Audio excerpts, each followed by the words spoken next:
잘 알고 있고요. 재미있는 별명이지만 또 과분한 별명이기도 하다고 느끼고 있습니다. 특히 뭐 미스터 선샤인에서 그런 매국노 역할을 하면서 많은 분들이 저를 이제 미워해 주셨는데, 그때 이제 소위 매국을 하는 역할을 하지만 실제로는 애국자다 이런 뜻으로 애국노라는 이름을 붙여주셨는데, 위트 있고 재밌기는 하지만 제가 하는 일이 무슨 애국까지 갈 일인가. 그 수많은 애국자들 앞에서 그저 부끄럽다는 생각이 듭니다. 네. 싫진 않다? 아, 그럼요. 과분하죠. 무비프레스 시청자 여러분 안녕하십니까? 오동진의 Always Movie의 오동진입니다. 네, 여러분들 지금 극장에 걸려있는 다큐멘터리 나의 촛불 아시죠? 이 영화의 특징은 배우 김희성 씨가 직접 연출을 맡았다는 점에 있습니다.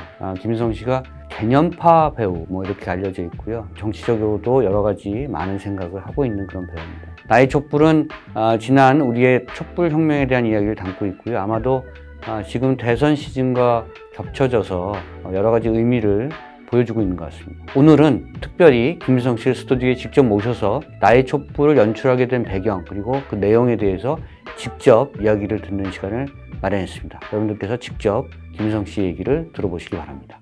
굉장히 독특한 분이라고 생각합니다. 모든 게 길들여져서 마치 인형? 만들어진 인형? 취임하고 한 1년쯤 지났을 때였어요. 내가 이상한 이야기를 들었는데 최순실 들어봤어? 저 정도로 수준이 낮았나? 안 그렇습니다. 의원님, 보수의 이름으로도 박근혜 대통령은 대통령을 계속해서는 안 된다고 생각합니다. 집회가 뭐 이러냐, 청와대 가야 되는 거 아니냐. 아니다, 이제 세상이 달라졌다. 99까지 갔는데 100을 못 넘겨서 못 끌어내릴까 봐. 이게 권력이 기울었구나. 감각적으로 아는 거 아니겠어요? 그 자리에서 민심이 무엇인가를 분명하게 인식하게 됩니다. 내 얘기다. 주인공이었다. 우리가 한 게 아니고 국민들이 대한민국을 살린 겁니다.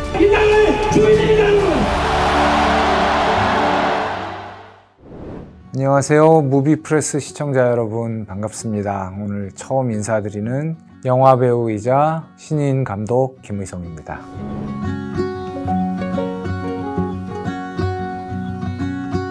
나의 촛불은 제목이 잘 얘기하고 있듯이 2016년 겨울부터 2017년 봄을 관통했던 박근혜 전 대통령의 탄핵 정국, 그리고 그 중심에 서 있었던 광화문을 비롯한 전국의 광장에서 타올랐던 온 국민들의 촛불 혁명, 그 이야기를 다루고 있습니다. 광장에서의 촛불과 한편에서는 여의도 정가에서의 탄핵을 둘러싼 치열한 수싸움, 뒷이야기, 이 두 가지 이야기를 서로 교차해가면서 다뤄서 탄핵과 촛불에 관한 시간을 가능한 한 소상히 여러분들께 소개해드리고 그때의 기억을 다시 소환하는 그런 영화를 만들고 싶었습니다.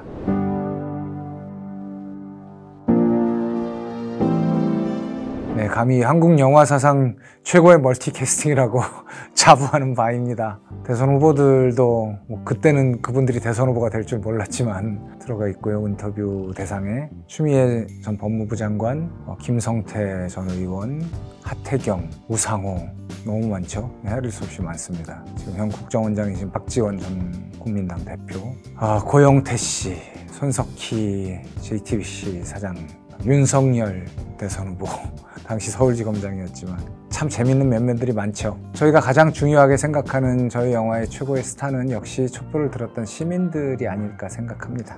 이 시민들 캐스팅은 저희 공동 연출인 주진우 기자와 제가 각자의 개인 SNS를 통해서 팔로워분들 또 시민 여러분들께 촛불과 관련된 추억들, 광장에서 있었던 추억들을 저희에게 보내달라고 요청을 드렸어요. 그리고 함께 당시에 찍었던 사진이나 동영상 같은 자료들도 보내주시라고 요청을 드렸어요.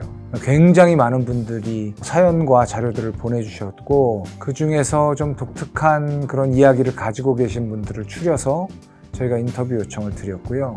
그 밖에 정치인들, 또 뭐 특검 인물들, 이런 분들은 다 주진우 기자가 그간의 취재원으로 확보하고 있던 분들이었으니까 주진우 기자 통해서 다 섭외를 했었고, 어떤 분들은 흔쾌히 응해주셨고, 어떤 분들은 계속 빼다가 결국 멱살을 잡히다시피 카메라 앞에 서셨고, 또 어떤 분들은 끝까지 도망쳐서 저희 카메라에 담지 못한 분들도 있습니다.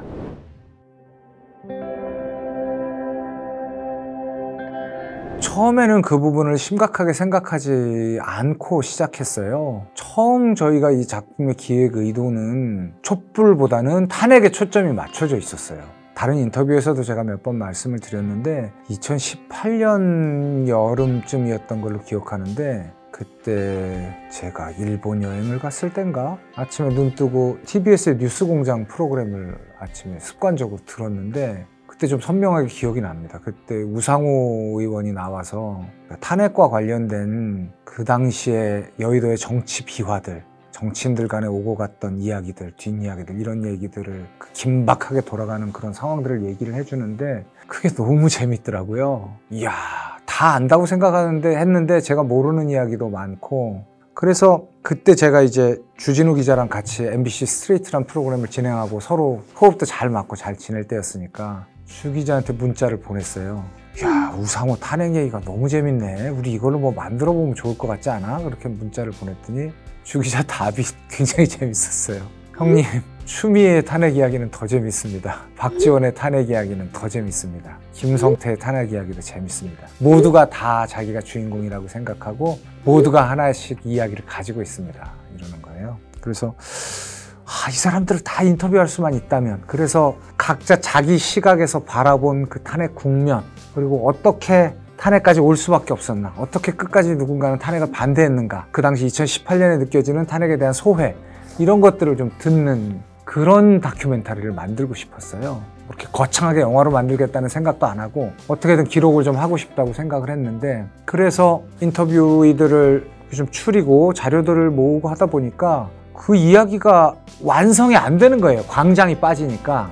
결국 이제 그 인터뷰 전에 사전 인터뷰 같은 것들 좀 하고 뭐 국회의원 보좌관들도 만나고 이렇게 만나면서 조금씩 얘기를 모아보면 두 가지 상반된 이야기를 국회의원들 혹은 정치인들이 했어요. 하나는 내가 다 했다, 내가 주역이다, 결정적인 순간에 내가 역할을 했다라는 것과, 또 하나는 정반대로 어쩔 수가 없었다, 두려웠다, 광화문의 촛불이 여의도로 옮겨 붙어서 우리를 다 태울 것 같았다, 그런 이야기를 하더라고요. 그래서 이 이야기는 그 광화문을 비롯한 전국의 광장에서 모였던 시민들의 이야기가 빠져서는 성립이 되지 않겠다. 그래서 정치인들은 고도의 술수로 서로 고도의 작전들을 주고받고 그 고공전을 펼쳤지만, 그와 별도로 묵묵히 매주 계속해서 더 많은 숫자가 모이면서 소위 대의민주주의를 멱살을 잡고 이 탄핵 국면까지 끌어들였던 직전민주주의의 주역들을 다루지 않고는 완성되지 않을 것 같았어요. 재밌는 얘기는 정치인들 쪽이 많지만 어찌됐건 저희 영화도 결국은 시민들 이야기, 아무리 소박하더라도 그게 시민들이 주인공일 수밖에 없다는 게 영화로서 보여질 수밖에 없지 않았나, 그런 생각을 합니다.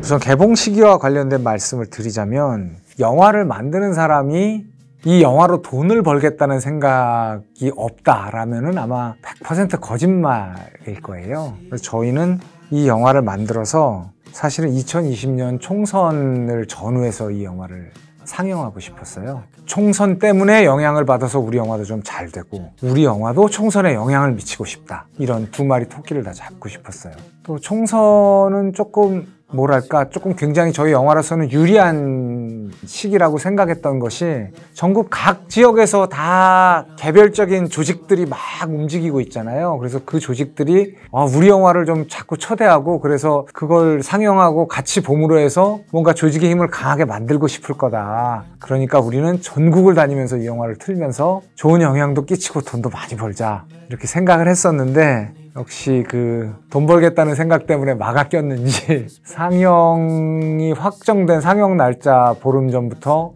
10명대, 20명대 코로나 확진자가 100명대로 확 늘어났었어요.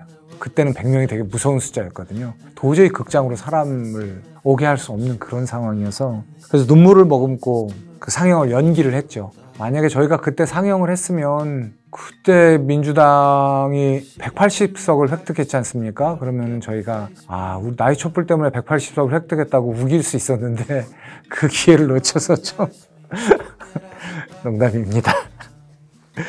그리고 나서 계속 상영 기회를 살폈어요. 그런데 이게 날짜를 잡으려고 하면 또 코로나 상황이 안 좋아지고 계속 그런 걸 반복했었고, 그러다 보니까 결국 지금까지 몰렸는데, 이 대선 시기가 지나고 나면은 결과에 따라서 어쩌면 저희 다큐멘터리가 상영을 못할 수도 있지 않나 그런 우려가 좀 됐었어요.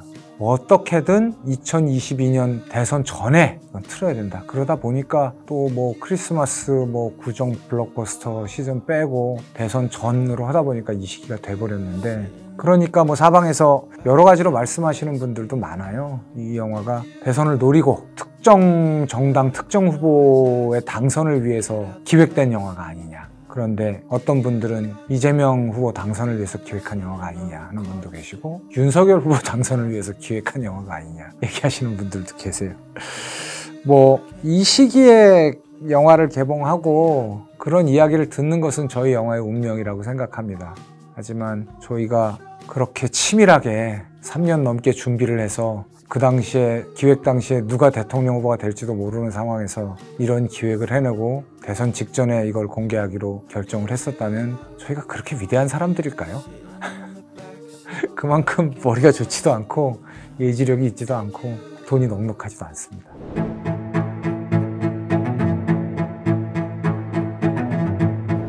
옛날에 무슨 그 러시아 혁명 때 누가 영구혁명론 이런 걸 얘기했었는데 누구더라? 트로츠키 씨였나? 그런. 저는 촛불혁명이 전혀 뜻은 다르지만 이름으로써 그런 영구혁명이어야 한다고 생각하고 있어요. 한국 근현대 정치사에서 물론 더 저는 말할 것도 없고 민중, 국민, 시민 뭐 어떤 이름도 좋습니다만 힘으로 권력자를 몰아내고 평화적으로 정권을 교체한 역사가 없습니다. 한국뿐 아니라 전 세계 어느 나라의 민주주의 역사를 봐도 이런 예는 없어요. 너무나 희귀한 그리고 너무나 자랑스러운 역사고, 우리 후손들에게 교과서에서 계속 알려야 할 우리 역사고, 전 세계의 모든 사람들에게 대한민국은 이런 나라야 라고 자랑해야 할 역사라고 생각합니다. 단지 그런 자랑일 뿐 아니라 이 승리의 경험은 민주주의의 위기가 닥치거나 국가의 운명의 위기가 닥쳤을 때 우리 국민들을 다시 뭉치고 다시 움직이게 하는 그런 밑거름이 될 거라고 저는 확신하고 있어요. 물론 광장의 촛불이 벌써 5년이 지났고 그 의미가 사람들 머릿속에서 많이 잊혀지고 어떤 분들에게는 퇴색되기도 하고 어떤 분들에게는 실망이라는 단어로 남기도 하지만, 또 일부에서는 촛불로 만든 정부가 이따위냐라는 공격을 하기도 하지만, 저는 그 어떤 공격들도 촛불의 의미를 훼손할 수는 없다고 생각합니다. 그리고 민주주의건 사회발전이건 일시적으로 후퇴하거나 일시적으로 퇴행적인 모습을 보일 수 있지만 큰 걸음으로는 우리 인류 그리고 우리 국가는 올바른 방향으로 크게 뚜벅뚜벅 나아가고 있다고 생각해요. 그 증거로서 우리가 들었던 촛불이 계속해서 우리 마음속에 켜져 있고, 위기에는 다시 우리의 손으로 옮겨 붙어서 우리가 이 촛불을 손에 들 수 있어야 한다고 생각합니다.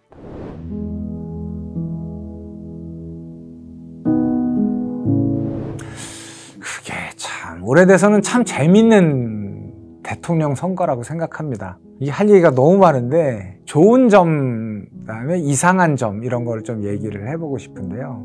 좋은 점은 후보들이 나한테 표를 안 주면 이상하다라고 얘기하는 게 아니라 제발 표를 주세요라고 후보들이 다 구걸을 하는 그런 대선이에요. 작은 공약들을 막 내세우면서 이거 마음에 드세요? 이거 마음에 드세요? 이런 대선인데, 거대 담론이 실종되었다는 측면에서 어찌 보면 한계가 있다, 그리고 실망스럽다라는 부분도 있지만, 한편으로는 보다도 우리 생활에 밀착한 그런 정치가 한 발자국 더 우리에게 다가오고 있는 거 아닌가 그런 생각도 들어서, 좀 그러면서 긍정적으로 생각하자면 긍정적으로 생각할 수 있을 것 같다, 그렇게 생각하고요. 좀 이상한 거는 정권을 바꾸자라는 쪽과 정권 혹은 정부를 지키자라는 쪽이 있는데, 보통 바꾸자 하는 쪽은 개혁을 이야기해야 되는데 바꾸자 하는 쪽은 바꿔서 뭘 어떻게 하겠다는 내용이 하나도 없어요. 오히려 바꿔서 과거로 돌아가자고 이야기를 하고 있고, 지키자고 하는 쪽에서 오히려 어떻게 이 변화돼가는 세계 정세 그리고 점점 어려워져가는 이런 국제 정치와 경제의 틀 안에서 어떻게 우리가 살아남을 것인가, 대한민국을 더 발전시킬 것인가 하는 그런 고민들이 훨씬 더 많은 것 같아요. 도대체 무슨 선거가 이런가, 바꾸자는 구호 말고는 아무것도 바꿀 내용이 없는 그런 야당, 그리고 지키자고 하는데 계속 뭔가를 바꾸겠다고 얘기하는 여당, 이런 좀 이상한 선거 구도가 만들어져 있는 것 같아요. 아마 마음들이 좀 딱딱해져 있는 유권자들이 저는 많다고 생각합니다. 역대 어느 대선보다도 특히 촛불을 들었던 5년 전에 촛불을 들고 그렇게 뜨거웠던 마음을 가졌던 분들도 여러 가지 이유로 마음이 딱딱해져 있고 차가워져 있는 분들이 많다고 생각하는데, 그런 면에서는 저는 저희 영화 나의 촛불을 뭐 극장에서 보시건 조금 있으면 뭐 가정에서 보실 수 있는 방법들도 생기겠지만, 보시면서 그 딱딱해지고 차가워진 마음들이 좀 녹고, 그래서 가슴에 이렇게 진짜 그런 따뜻한 촛불이 하나씩 다시 켜지고, 그걸로 그 마음으로 나가지 않으려고 했던 투표장으로 나가실 수 있는 그런 전환이 생길 수 있다면, 저로서는 이 영화를 만든 보람이 200%, 300% 채워지는 거라고 생각합니다.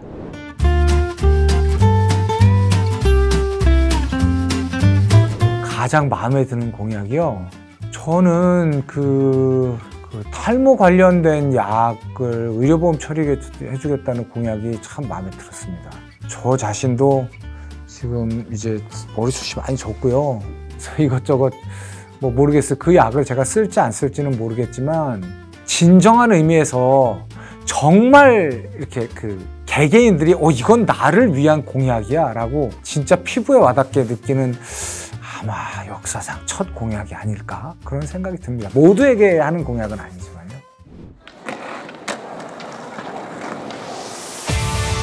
네, 무비프레스 시청자 여러분, 네, 긴 인터뷰를 마쳤습니다. 항상 건강하셨으면 좋겠습니다. 이게 제가 20살, 30살 때는 건강하라는 인사가 도대체 뭔 저따위 인사를 하나 생각했는데, 이제 나이를 먹으니까 건강하라는 인사가 진짜 좋은 인사더라고요. 그리고 아프면은 정말 안 좋습니다. 건강하시고요, 행복하시고, 가까운 사람들이랑 싸우지 마시고, 사랑하는 사람들 많이 만나시고, 쓸데없는 사람들은 보지 않고 사는 그런 삶을 사시기 바랍니다. 저희 나이 촛불도 극장에서 뵙도록 하겠습니다. See you next movie.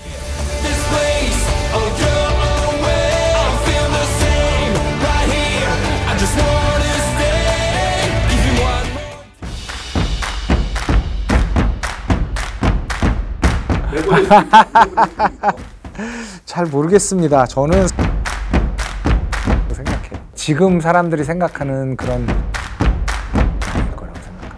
글쎄요, 근접하거나 넘어서는 득표율이 나올 거라고 생각해요. 아마 차이 나지 않을까?